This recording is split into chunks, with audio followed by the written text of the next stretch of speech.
Funny moments sa school experience.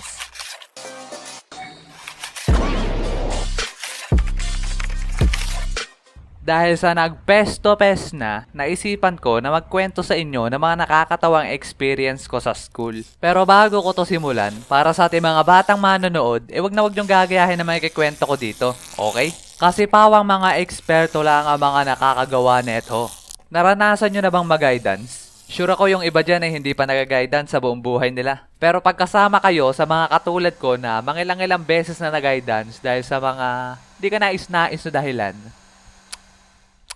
Pero halos lahat ang dahilan ay nakasira ako ng isang bagay. Katulad ng paso, basurahan, at marami pang iba. Pero meron akong guidance experience na hindi ko talaga malilimutan.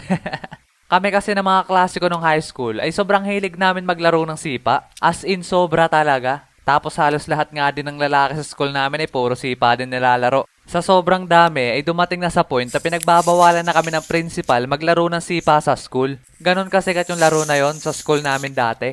Kaya ang ginawa ay pinagbawalan kami maglaro tuwing umaga at tanghali at sa uwian na lang daw kami maglaro. Kasi nakakasagabal daw sa pag-aaral ang kakalaro namin ng sipa kasi puro yun na lang daw nasa isip namin. Okay. Tapos makalipas ng ilang araw ay nakayanan naman namin hindi maglaro ng sipa tuwing umaga at tanghali. Pero dahil sa hindi na kami mapakali at kating-katinapaan namin maglaro ng sipa, naisipan namin na sa loob na lang kami ng room maglaro. Pre, larong-laro na ako magsipa. Ako nga din, kating-katinapa ako maglaro. Hampas mo yung paa mo sa kantuhan ng pinto. Ewan ko lang kung mga tipa yan. Kung sa mukha mo ihampas ko tong paa ko, alisin mo yung kamay mo. Maya-maya basag laloogan mo sa akin. Anong sabi mo?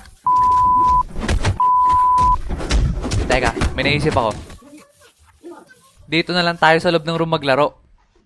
Tara.